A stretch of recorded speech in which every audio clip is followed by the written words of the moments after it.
Chào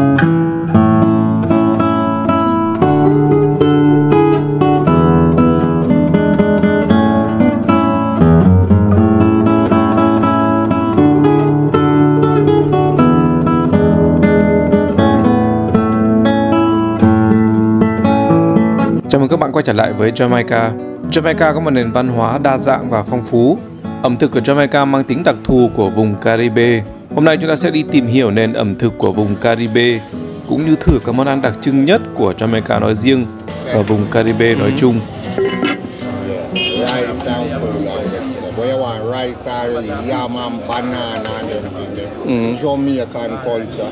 Ok. Bây giờ chú này chú sẽ làm cho một món đặc trưng nhất của Jamaica để thử.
Thì các bạn thấy là cái quán này là cái quán có rất nhiều món, nằm ở giữa trung tâm ở thủ đô Kingston.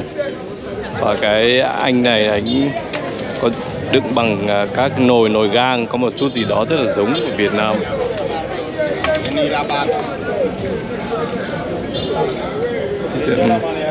Và xung quanh đây là cái cảnh rất nhộn nhịp ở trung tâm thủ đô Kingston. Cho các bạn xem một lần nữa cả cái món ăn mang đậm tính Jamaica mà mình vừa đặt, rất là to, cá và rất nhiều loại rau. Có một số loại rau hình như là không có Việt Nam, không biết tên là cái gì cả. Và bây giờ mình sẽ thử ăn cái món này, ngồi ở giữa trung tâm thủ đô Kingston để ăn thử món ăn đường phố. Quán này rất là giống một quán cơm bụi của Việt Nam, đúng không ạ? Cái món ăn to này chắc chắn đã không hết rồi.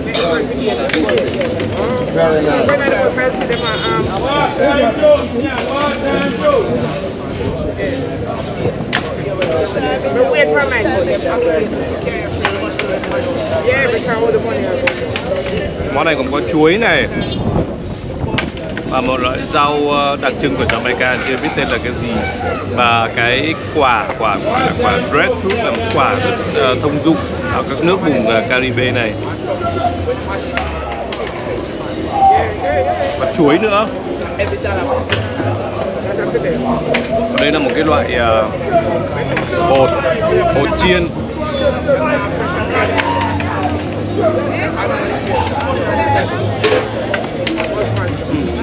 Cái này ăn khá ngon, nhưng cái này cũng phổ biến ở rất nhiều nước.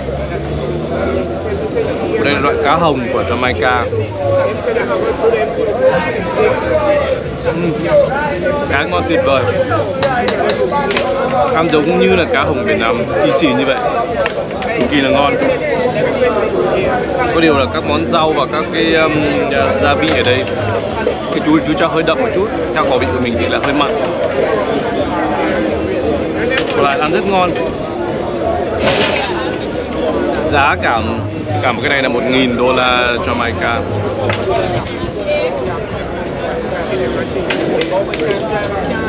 Trong này có một loại bánh như là một loại bánh trôi của Việt Nam mình ấy, nhưng mà đây chẳng qua chắc chỉ là bột không thôi. Có nhân bên trong, cực kỳ giống bánh trôi, nhưng mà đây là không phải là bánh ngọt mà là bánh mặn. Bên trong cũng là đỗ, Nhưng mà đương nhiên là bánh trôi Việt Nam mình ngon hơn rất nhiều.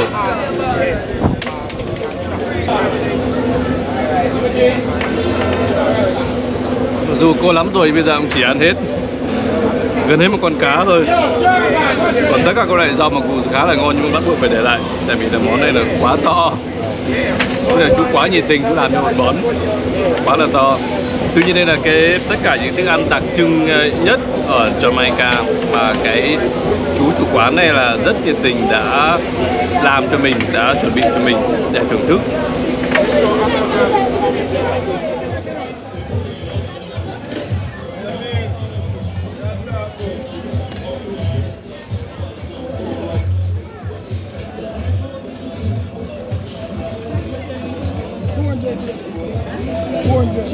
Món này thì có tên gọi rất đặc biệt là jerk chicken, là món rất phổ biến ở trên đường phố của Jamaica.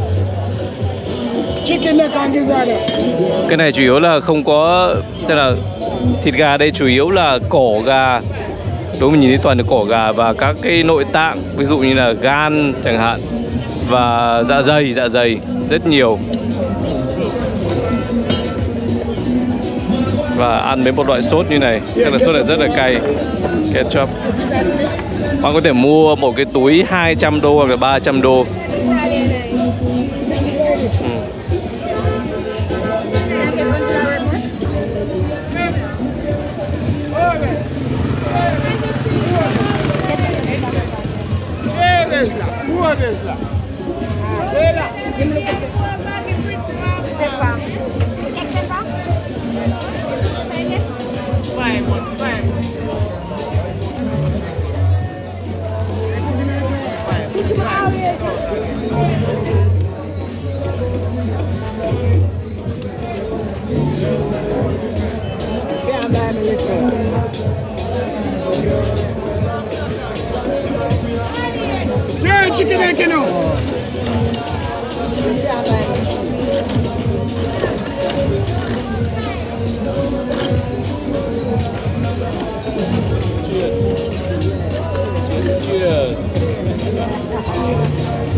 Cũng như nhiều quốc gia khác ở vùng Caribe, rượu rum ở Jamaica là một niềm tự hào của dân tộc, là một phần không thể thiếu trong văn hóa ẩm thực của người Jamaica. Người Jamaica rất tự hào về một điều rằng Jamaica là quốc gia có nhiều chủng loại rum nhất ở vùng Caribe.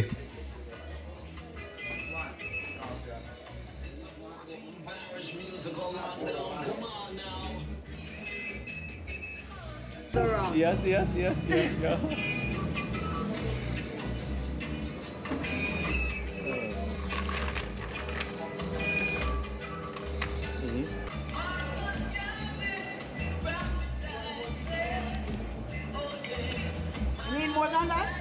I think that's fine. That's okay.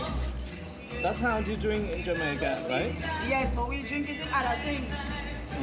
To everything. Okay, I will try now. Cheers. Cheers. Cheers.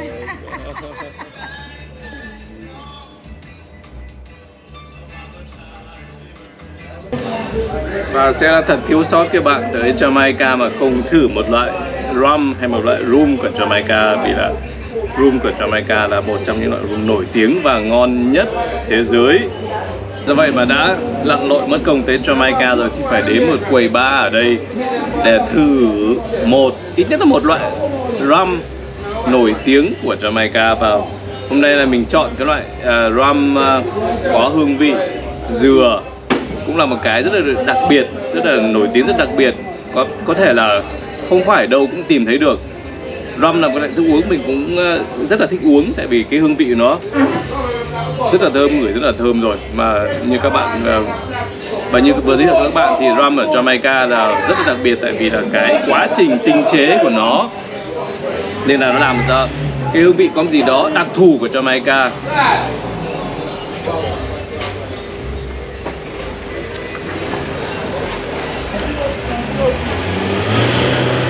Rất là ngon, có một chút tinh khiết và đặc trưng cái mùi dừa ở trong này. Mùi dừa rất là nhiều, rất là nổi bật, rất là nổi cộm và rất là ngon. Và Người Jamaica thông thường họ uống thì là cho thêm một chút đá vào nữa và uống không như này. Tuy nhiên là ramen có thể pha chế với rất nhiều loại thức uống khác nhau, nhưng mà thông thường ta uống này và mình cảm thấy rất là ngon. We don't eat the man. Camera send this up. Roma dial. No. My cup empty now, but I go some. Roma dial crew. We are bounce the same way. Show look around in my job, make it scissor. Yeah. Yeah. Cheers. Cheers to we our friend. Roma friend, my friend. Yeah, cheers. Cheers, man. Cheers, man. That was this promotion. But I enjoy it, the ball. Tuy nhiên phải cẩn thận, không uống nhiều quá là sẽ bị say. Tại vì rượu này cũng khá nặng chứ không phải không. Ngồi nhâm nhi các hương vị của Jamaica trong một chiều rất là nắng dưới biển Caribe. Còn gì bằng.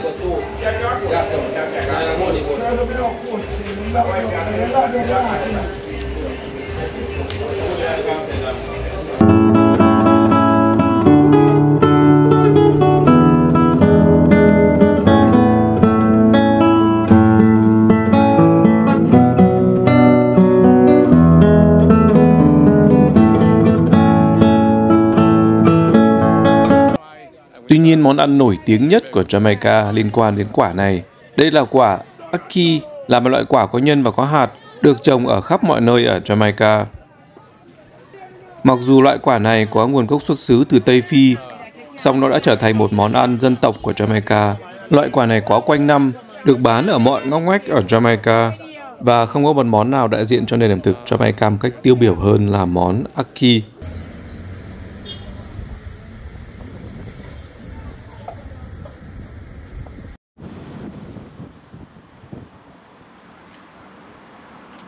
Món ackee này được ăn cùng cá muối, và cùng với rượu rum thì món ackee ăn cùng cá muối là một phần không thể tách rời của nền văn hóa ẩm thực Jamaica.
Bây giờ tìm chỗ nào yên tĩnh để ngồi ăn. Thứ nhất là ở quán xá đây các bạn thấy là rất là nhỏ, nhưng một quán đường phố thôi, họ không có chỗ để ngồi ăn. Và hơn thế nữa là ở đây, ở chợ ở Kingston này, chỗ nào cũng rất là nhộn nhịp và rất là ồn ào, như một cái buổi hòa nhạc ấy, rất là đông đúc và ồn ào như vậy. Và phải tìm chỗ nào đó kín kín và yên tĩnh để ngồi chén cái món này.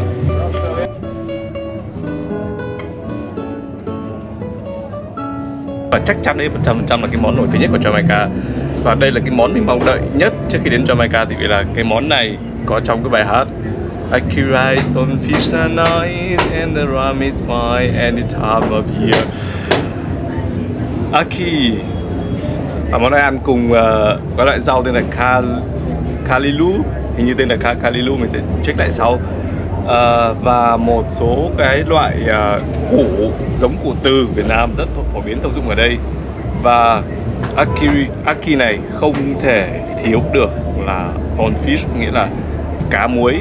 Cá muối này không phải là cá muối người ta cho vào cái hũ người ta muối như mình muối dưa hoặc là muối cà, mà cá muối ở đây là cá người ta sấy khô, phơi khô, người ta tẩm muối rồi người ta phơi khô, sấy khô Rồi sau đó thì là băm nhỏ ra trộn với cái nhân của ackee này để ăn.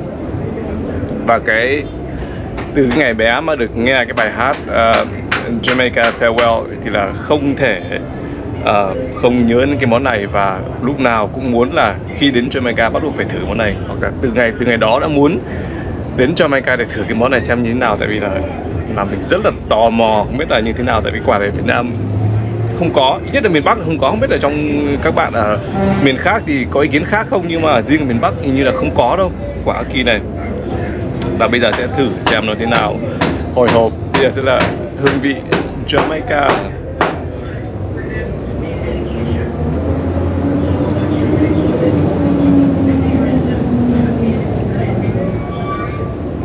Wow.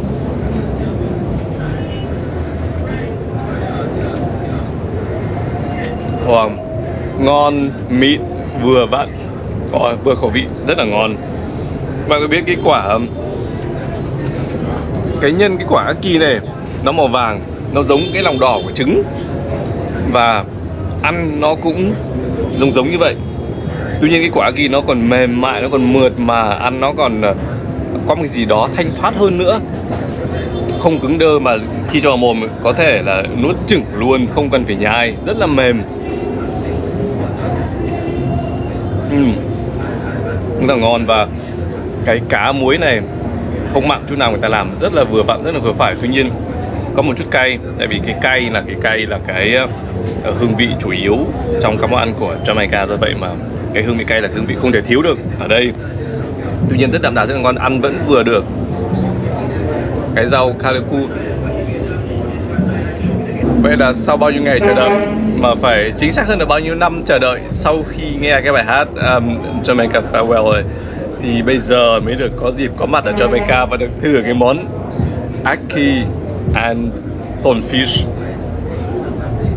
quả ackee và cá muối.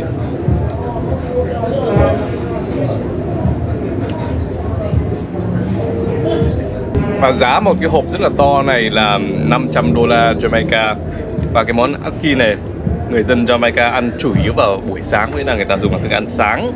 Tuy nhiên đôi khi bạn cũng có thể thấy là người dân ăn vào buổi tối, tuy nhiên phổ biến hơn là họ ăn vào buổi sáng. Thế còn chuối nữa.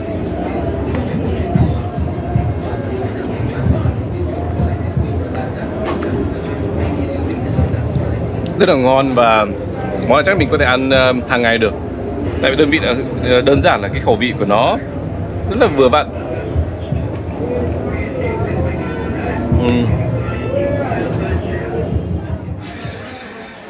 Ẩm thực Jamaica cũng chịu ảnh hưởng nhất định từ nền ẩm thực của Ấn Độ, do những người lao động Ấn Độ ngày xưa mang tới hòn đảo này. Chúng ta đang vào thăm một trong những nhà hàng đường phố khá tiêu biểu ở Kingston. Nhà hàng này khá đơn giản, khách ăn có thể đến đây ngồi ăn hoặc là có thể mang đồ ăn đi chỗ khác.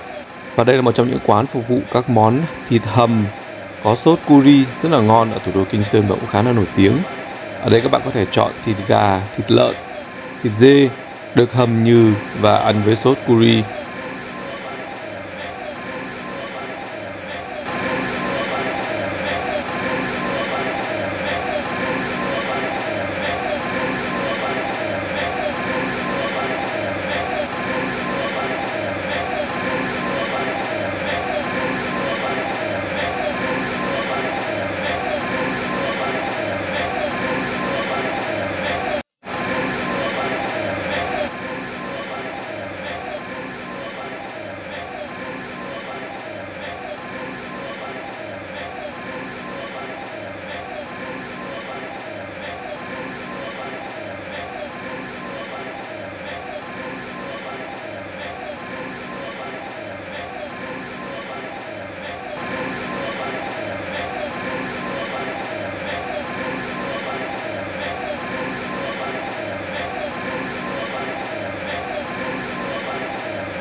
Close to Cambodia and places like that. Yes, exactly. Yeah, very good. Yeah.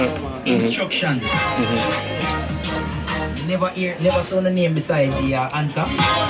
Món thịt hầm này sẽ được ăn với cơm và một số loại rau salad. Thịt được ninh nhừ, ăn rất là mềm và có hương vị curry, có một gì đó khá là Ấn Độ. Tuy nhiên các gia vị họ cho vào cái món này thì không quá đậm đặc và không quá nồng như người Ấn Độ.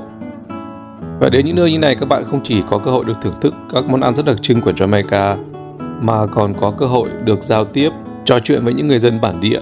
Bởi người dân Jamaica nhìn chung họ khá là thân thiện và cởi mở.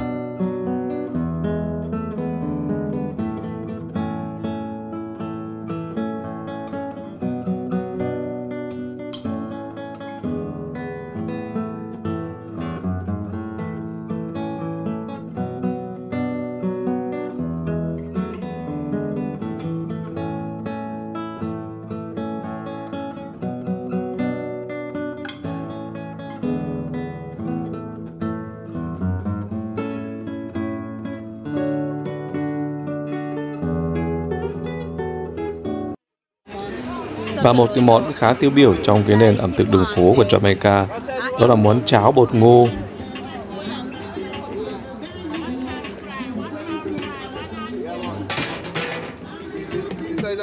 Different porridge again, corn one, right? Corn porridge, sir. And what is that one? Cornmeal. Cornmeal. Yes, and this is the Amani corn one. It's not the same one, right? No, two different porridge. Two different parts. Two different porridge. Which one is better? What is better? Can I take a picture, man?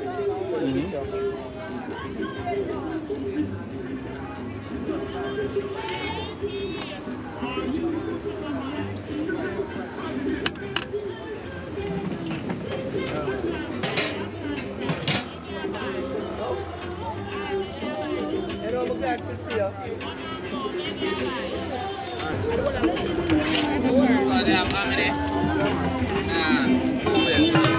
Món này được người dân Jamaica ăn chủ yếu vào buổi sáng, và như các bạn thấy thì cái cửa hàng của anh này rất là đông người đứng chờ để đến lượt mua.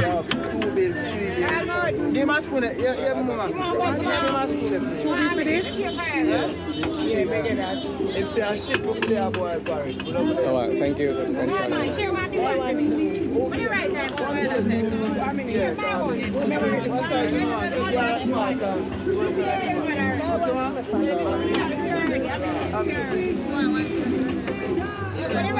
Everybody thinks it's different.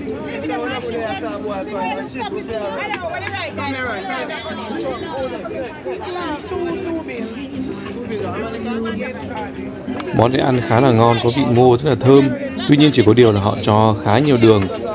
Và nếu muốn thì họ còn có thể cho thêm sữa đặc vào nữa. Thế nên là món này ăn rất là ngọt. Đây là một cái điểm rất là tương đồng ở nhiều quốc gia vùng Caribe này.